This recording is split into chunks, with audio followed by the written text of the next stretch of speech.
em primeira mãe. Oferecimento Árvore. Entre que a casa é sua.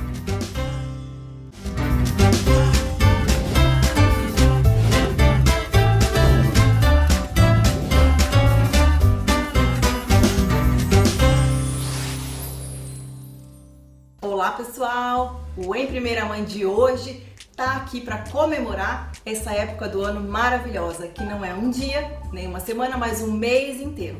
Eu já tô também no clima e hoje, pra gente comemorar as festas juninas, eu trouxe duas receitinhas fáceis que a gente pode fazer com os nossos filhos, com a ajuda deles.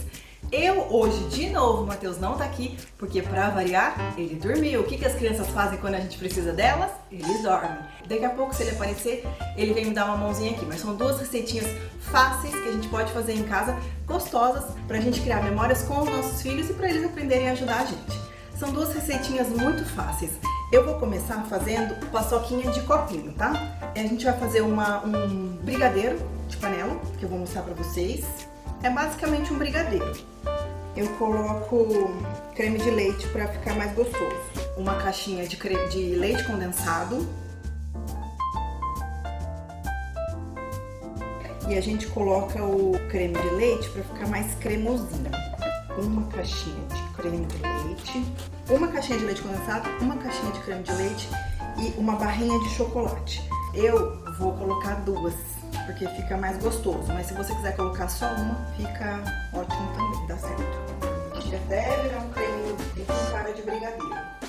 Não precisa dar o ponto de brigadeiro, você pode fazer ele mais molinho, porque vai ficar no copinho, então não tem problema se ficar bem molinho. É a hora de colocar o chocolate, porque eu não preciso que ele fique tão durinho, porque não é ponto de brigadeiro de enrolar, então não precisa. Então eu vou colocar o chocolate derretido agora.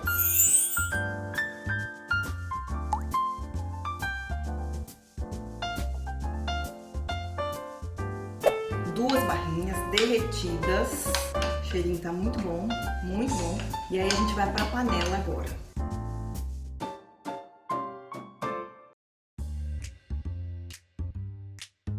Ele fica, não pode nem ficar tão durinho, se você for usar na sua casa com colherzinha normal, tudo bem. Mas se você fizer ele muito durinho com essa colherzinha de plástico, ela não resiste, não aguenta, né? Então, para ficar gostoso para as crianças comerem, a gente faz mais molinho, tá? Ele precisa esfriar um pouquinho pra gente colocar no copinho, senão, sei lá, pode derreter o copinho. Então, a gente vai esperar ele esfriar um pouquinho e eu volto aqui montar pra vocês com a paçoquinha pra vocês verem como é que vai ficar essa delícia de brigadeiro no copinho com paçoquinha.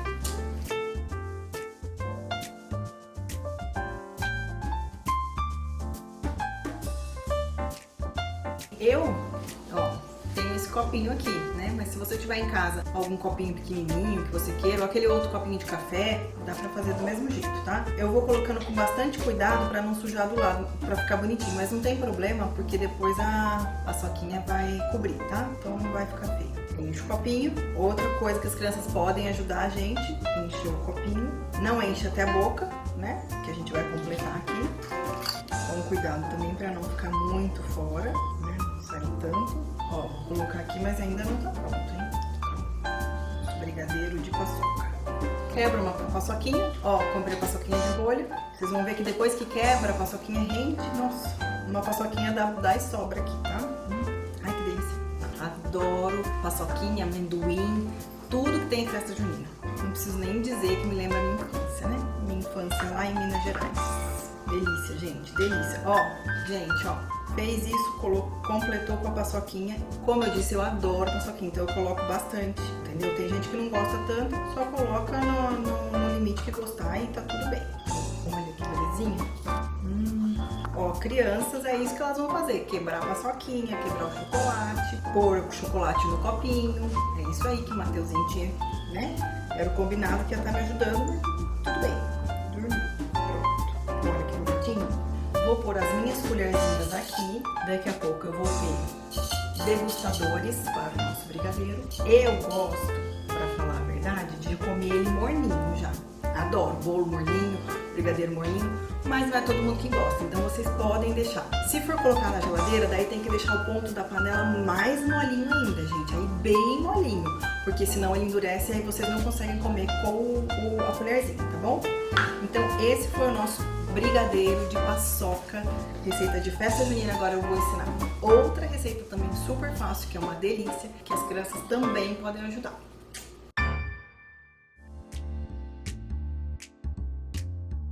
Não pode cortar muito fina a banana, senão não dá certo para espetar. Pessoal, então a segunda receita que a gente vai fazer também é fácil e para incentivar as crianças também a comerem uma frutinha, tá? Eu já cortei aqui a banana, corta ela mais grossinha assim, tá? Que a gente vai fazer no espeto. Morango, não corta, deixa ele assim. E marshmallow, tá? Então é no espeto, não tem segredo. E um chocolate derretido, então vamos lá. Eu começo com o marshmallow, gente, porque ele dá além de dar o acabamento, ele segura a fruta, tá? Então, marshmallow, banana, morango, eu tiro só esse cabinho, morango, dá pra você fazer de novo, tá? Mas eu colocaria banana de novo, tiro o cabinho do morango e termina com marshmallow, que ele dá um acabamento bonitinho. Espetinho de frutas. E aí, gente, a ideia é colocar o chocolate, passar no chocolate, pode deixar assim se você quiser, mas, né, pra eles ficar mais atrativo, né, passa no chocolate, derretido também, derreti 2 barrinhas de chocolate, mas derrete o que você tem aí na sua casa, se você for fazer outra receita. Ai, que delícia! Gente, delícia isso aqui, né? Dá pra fazer assim, tá, gente? Na colher. Se você quiser passar ele aqui também e dar uma viradinha, dá pra fazer. Eu gosto de fazer assim porque eu acho que não desperdiça tanto chocolate.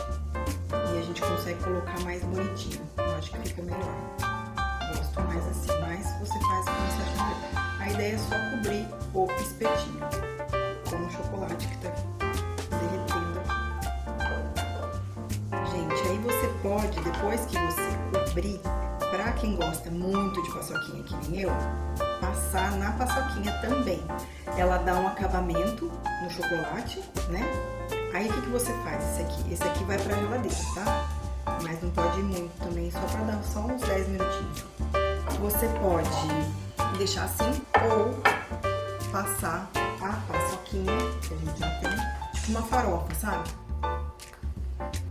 Daí, sabe o que vocês podem fazer, gente? Forrar uma forma com papel manteiga para colocar isso aqui, que daí não gruda, se você tiver em casa. Se você não tiver, deixa sujar de chocolate, que não vai sujar de chocolate, né, gente?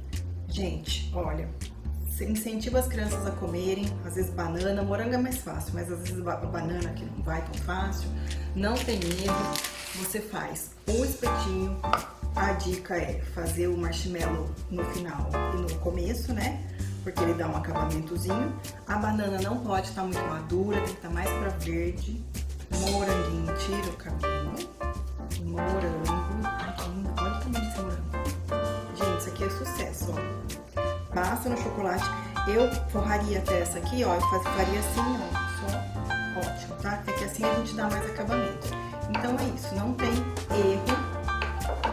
Forrou, passou no chocolate, põe na forma com papel manteiga, deixa na geladeira um pouquinho só, vai virar, endurecer tipo uma casquinha, pronto. As crianças vão adorar brincar, fazer isso, vai virar uma brincadeira, tenho certeza que eles vão gostar. E é isso, pessoal. A ideia é fazer alguma coisa que a gente possa estar com os nossos filhos, pedir a ajuda deles e que eles possam também ir gostando, tomando gosto, né? Porque cozinha faz parte da nossa vida em algum momento ou outro. E a gente fica por aqui, eu volto no próximo bloco com mais uma entrevista maravilhosa que eu tenho certeza que vocês vão gostar.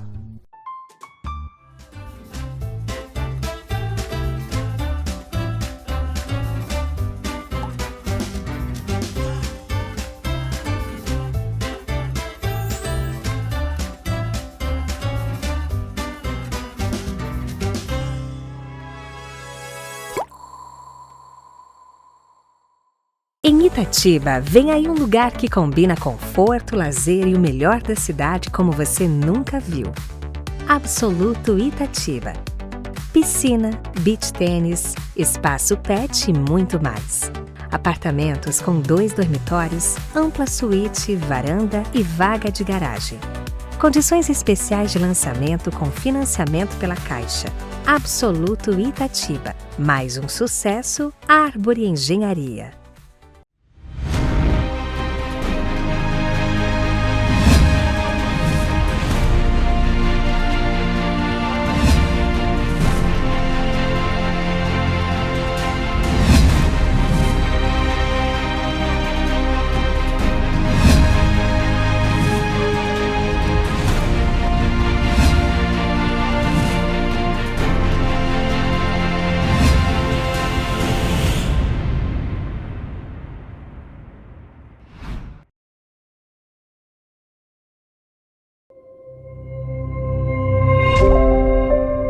Pessoal, é isso aí. Voltando agora, esse bloco tá mais que especial. A gente tá aqui de festa junina e eu trouxe para essa mulher maravilhosa que eu já tinha muita vontade de entrevistar e chegou o grande dia. Lê, trouxe para você um brigadeiro que a gente fez lá. Brigadeiro com paçoca. Brigadeiro com paçoca.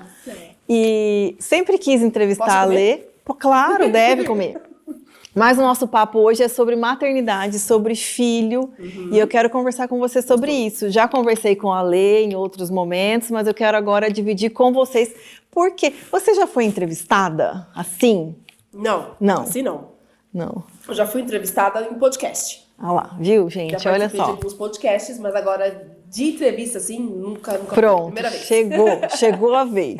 E para falar de um assunto que a gente já sabe que a gente gosta, E né? a gente toda vez que para conversar, A gente fala disso, né? porque não tem jeito de não falar de filho, né? Quem tem filho fala de filho. Mas me conta, como você, quando você engravidou do Malik, foi planejado? Você sempre sonhou em ser mãe? Era um sonho que você tinha ou não? Não era? Não era um sonho que eu tinha, não. Não. Eu acho que eu sempre falo isso, na minha lista de sonhos, de prioridades, ser mãe estava lá uma das últimas opções. Aí eu encontrei também o meu esposo, né, antigamente meu namorado, que também não tinha muito essa pretensão. Então a gente não tinha esse sonho de ser pais, né? Óbvio, poderia mudar com o tempo, mas até então não tínhamos. E aí, quando eu descobri que eu estava grávida, foi algo muito difícil para mim. Foi uma coisa que eu não consegui lidar, né, a princípio. Foi uma coisa que até entrar na minha cabeça. A aceitação daquela situação foi complicada. E o processo também de conexão, né, com o bebê, que a gente fala tanto hoje, que é tão importante desde a primeira vez que você descobre que você está grávida, a conexão, que isso faz bem para o desenvolvimento da criança. Eu perdi muito isso nos primeiros meses meus de gestação, justamente porque não era o meu planejamento de vida. Foi um puerpério difícil, esse período, assim, pós? O pós, mas assim, na gestação mesmo. Logo quando eu descobri que eu tava grávida, porque eu descobri que eu tava grávida 15 dias antes de casar. Ai, olha, gente, olha que história, gente. Loucura, essa história eu não sabia. Naquela loucura de casamento. E meu casamento, na verdade, eu planejei sozinha, tudo, né? Foi um casamento muito simples, mas eu planejei tudo sozinha. Então eu tava naquela loucura de casamento e sentindo umas coisas diferentes, umas dores diferentes, que tudo que eu pude ter na gestação eu tive. Eu tive tudo que você imaginar, enjoo até o 9º mês, foi assim, terrível. Você teve também, Lê? Tive. Você também teve? Eu tive enjoo até o 9º mês. Eu também tive. Do Matheus, da Sofia melhorou. Menino, né? Fala que o menino dá esse dizem enjoo, que né? Sofia, e aí eu acho que intensificou mais o meu enjoo mesmo. E eu também, psicológico, né? O psicológico da gente mexeu muito comigo. Sim. Essa questão da gestação. E essa negação minha. Então eu fiquei no fundo do poço realmente. Literalmente. A minha saúde emocional ficou muito debilitada nesses primeiros meses aí de gestação. Eu fui começar a ter uma conexão com a barriga, né? Logo depois que eu descobri que era menino. Ai, que interessante. Eu me arrependo muito hoje, Bá, de não ter feito, por exemplo, um ensaio fotográfico de grávida. Eu não fiz, né? E o chá revelação eu não fiz. Muito porque, pra mim, tipo, tava sendo... um processo, Eu falo hoje abertamente sobre isso. Tava sendo um peso pra mim ter aquela gestação. Não queria. E eu fui lendo muito depois, né? Eu gosto muito de ler, de conhecimento, de muitas coisas. Sim. Eu falei, eu acho que agora não seria diferente. Eu preciso conhecer, preciso saber. E entender por que eu tô passando por isso. Sim, Hoje, o Malik tem 3 anos. Eu entendo muito porque ele veio na minha vida. Sim, né? com certeza. Ele é Sempre vem tudo essas que eu respostas. tenho. É o meu sol, meu raio de luz, não dá pra minha explicar. motivação de vida. Mas no começo foi bem difícil. A gente não pode romantizar isso, não. Não pode, é o que a gente sempre fala assim no programa, que a gente evita fazer e a gente não quer fazer é romantizar a maternidade. Não dá. Ela é maravilhosa, né? Hoje a gente vive, quando a gente se encontra, a gente fala tanto que eu tô surpresa de ouvir essa história, porque quando você fala do Malik, seu olho brilha, não tem como não brilhar, né? verdade. Que a gente fala dos nossos filhos.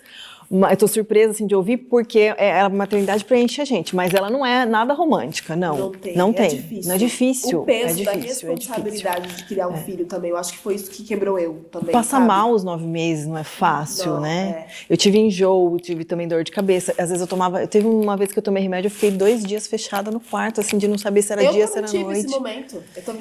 Até um dia que meu irmão chegou, olhou pra mim e falou assim pra mim assim, Lê, ele não me chama de Lê, ele me chama de Tícia. Tícia, você vai levantar ou você vai ficar assim?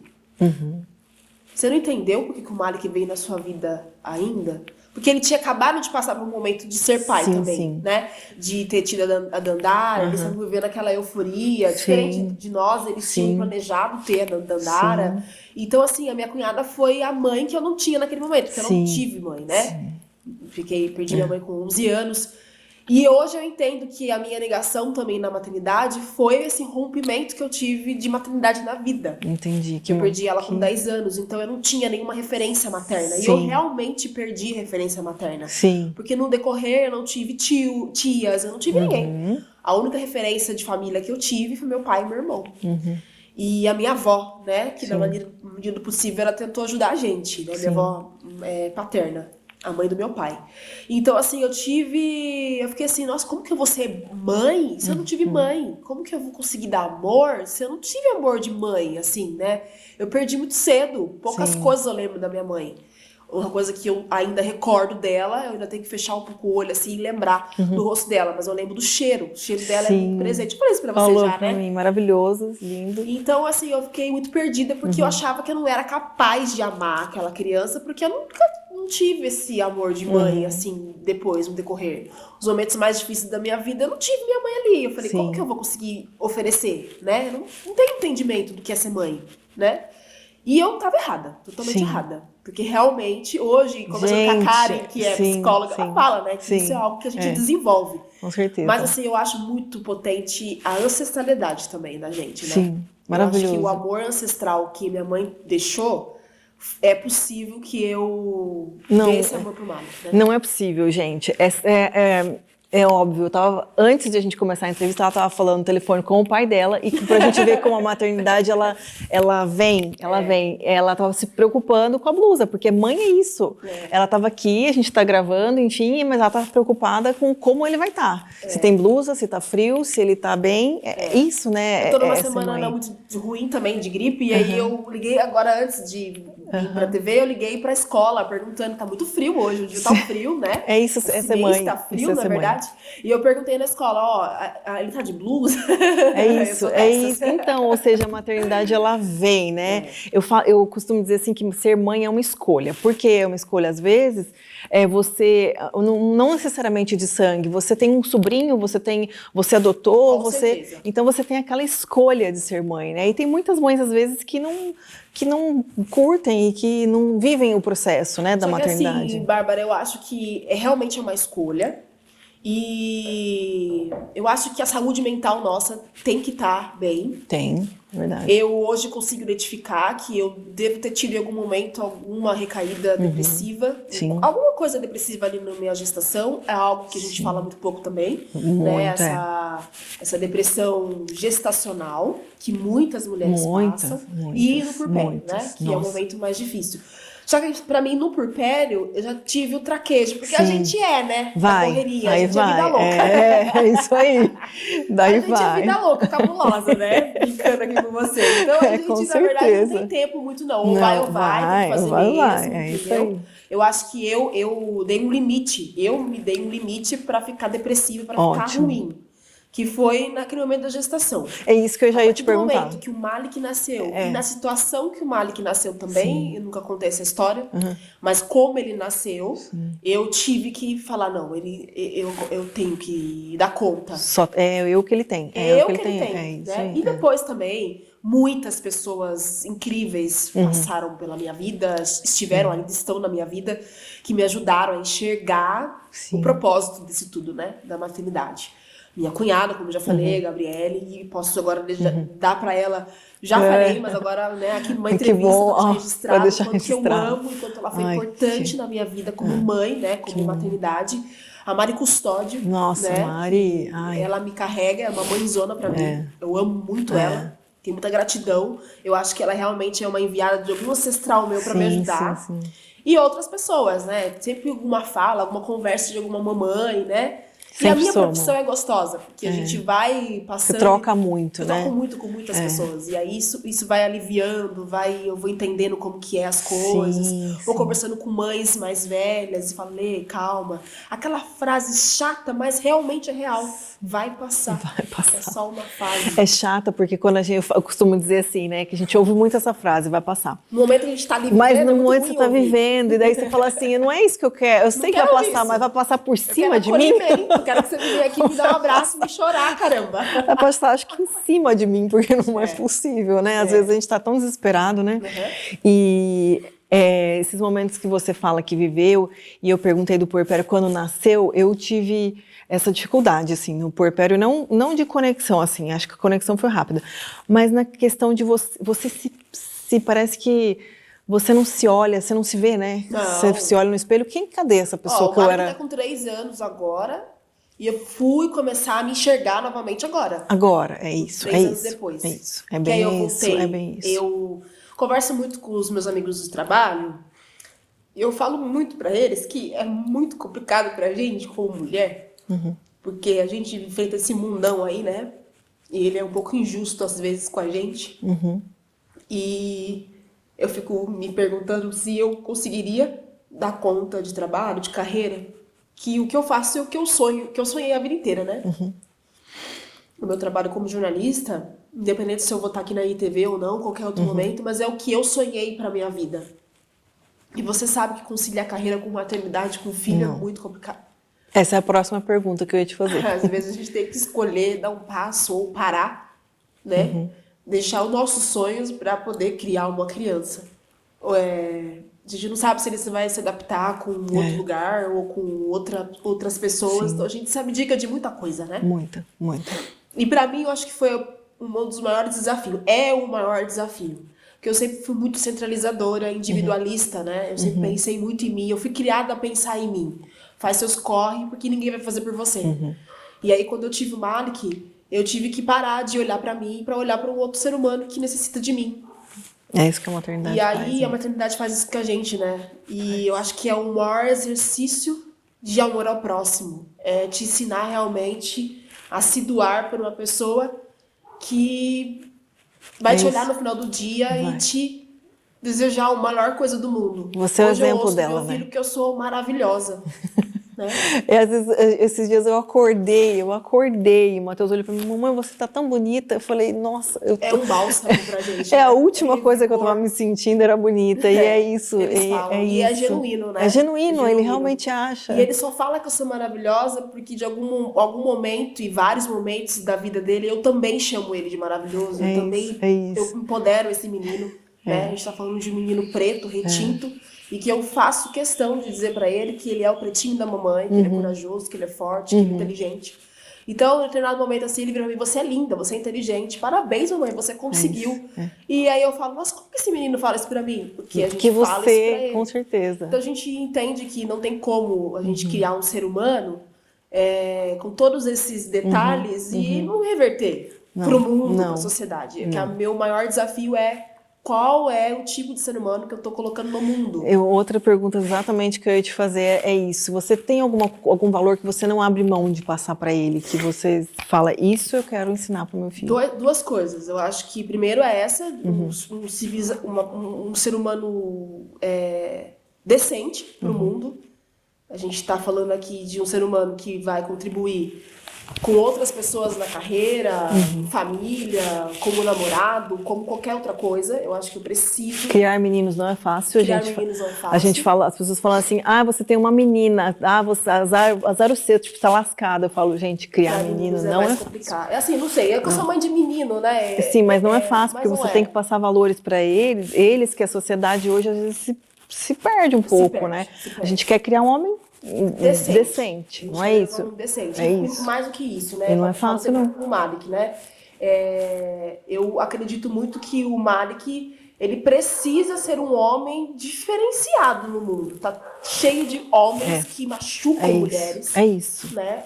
Por isso que eu falo que não é fácil. Da minha parte, eu, como uma mulher que busco valores para mulheres, que busco pautas de mulheres, eu ensinar meu filho qualquer coisa. Não. Eu não posso fazer isso com ele. E uma coisa que eu levo muito pro Malik é o valor ancestral preto, né? A negritude dele. Sim, né? sim. É uma coisa que é um valor que eu não abro mão. Não é uma coisa pesada, porque eu acho que não é pesado, só que assim, se eu não ensinar pra ele, ele vai aprender no mundo. Sim, e o mundo ensina de uma forma muito pior, né, Bárbara? Então eu prefiro que em casa ele saiba quais são os ancestrais dele, da onde ele veio, o empoderamento que ele tem enquanto homem preto, a importância dele no mundo, entendeu? Para que quando ele for realmente pro mundo, com a idade que ele tenha preparado para isso, ele seja pelo menos parcialmente preparado. Sim, perfeito. Porque eu sei que... a gente tenta preparar, mas... praticamente a gente não consegue, né? Porque a vida eu acho que o maior isso, medo dos pais é esse. A gente ensina tudo, mas será que vai dar certo? Insegurança. A gente não vem com manual, a gente nunca sabe se tá... Esses dias eu estava numa situação lá em casa e eu tinha que decidir. E aí eu falo, por que eu tenho que decidir? Eu não tenho manual, eu não sei, sabe? Às vezes a gente não sabe, não tem, a gente não se pega se olhando e falando assim, meu Deus, o que eu faço? Porque eu não sei, né? Hoje eu tive uma conversa com meu esposo, justamente porque falei, não, eu vou deixar de fazer aquilo que eu queria fazer, porque eu preciso fazer algo pro Malik. Aí ele, você vai fazer pra você agora, porque futuramente você vai conseguir fazer melhor pro Malik. O Malik ainda está com 3 anos, então ele consegue esperar um pouco mais, né? Agora você precisa fazer agora para poder dar uma condição melhor para ele no futuro. Então não pensa nele agora, faz o seu e a gente vai dar um jeito para poder também fazer para ele daqui a pouco, né? Daqui a alguns meses. Lê, aproveitando o nosso papo, puxando o gancho do que você está falando, como que é essa sua rede? Você tem rede de apoio para... É terrível. Tem, né? É terrível. Não é? Como é que você faz para conciliar essa mulher que trabalha desse jeito que trabalha? É complicado. Eu fico muito feliz, assim, sabe, de ver mulheres que possam ter rede de apoio. E a gente precisa ter, né? É tão difícil, a sobrecarga materna é tão grande que é muito importante ter. Eu não tenho muitas pessoas, mas as pessoas que eu tenho é ponta firme. É isso, que bom. Que eu tenho são ponta firmes. E aí, esse caso que você acabou de ver antes de começar a gravar aqui, meu pai é a minha inspiração de vida e é o meu melhor amigo, minha rede de apoio, tanto pra mim quanto pro meu irmão, pro meu esposo. Ele é um paizão de fato mesmo, né? Então, quando eu preciso, quando eu necessito, eu sou um pouco assim orgulhosa porque eu sei que ele também tem a vida dele, a correria dele, eu tento não precisar, mas tem vezes que não tem como. Então eu sempre digo pra ele. A minha sogra, por mais longe que ela esteja, né? Ela mora em São Paulo, mas assim, quando a gente precisa, quando a gente pede, ela tá sempre à nossa disposição. E o meu irmão, com a minha cunhada, que é a Gabriela, são as pessoas que me ajudam. Então, essas 3 pessoas, literalmente, que eu tenho. Porque não é fácil, né? Não é fácil conciliar a vida com... É o que você falou, nós temos nosso sonho, nós temos uma vida, né? Que essa vida se perde e realmente não ter rede de apoio. A gente fala sobre isso. Por que eu falo isso? Porque a saúde mental da gente... passa por isso, e às vezes a gente deixa de fazer algumas coisas por conta de não ter rede de apoio. Sim, com certeza. Isso acaba, né, travando, né, algumas coisas da sua vida. Te prejudica a sua vida. Prejudica a sua vida. Seu mental. Muitos sentidos. Então, assim, é importante ter. E é importante pedir ajuda, pedir apoio, né? Com certeza. Gente, eu fiquei falando aqui, nem parece que passou um tempo. Não parece que passou o tempo. Eu vou fazer uma petição aqui, é pouco tempo. É muito pouco tempo, foi muito pouco tempo, né? Eu precisaria mesmo demais. E adorei falar assim, maravilhoso. Foi uma honra, de verdade, trocar essa ideia com você. Faltou coisas para falar, assim, né? Faltou tempo. Eu quero agradecer agradecer de verdade a Rúbia, que fez minha maquiagem, Tá linda. a For You, que emprestou as roupas pra gente. Muito obrigada de verdade, de coração. A gente encerra o programa de hoje, assim, muito feliz com o nosso brigadeiro. Clima de festa junina, em clima que a de gente festa adora. junina, para adoçar a sua vida, nosso presente. E é isso, pessoal. A gente espera vocês no próximo programa. Muito obrigada. Obrigada. Ó, Patrícia, essa aqui eu vou comprar, tá? Já sujei a roupa. Ficou bom mesmo. Olha a careta, hein? Mais palma, né? Corou, menino. Em primeira mãe. Oferecimento Arbury. Entre que a casa é sua.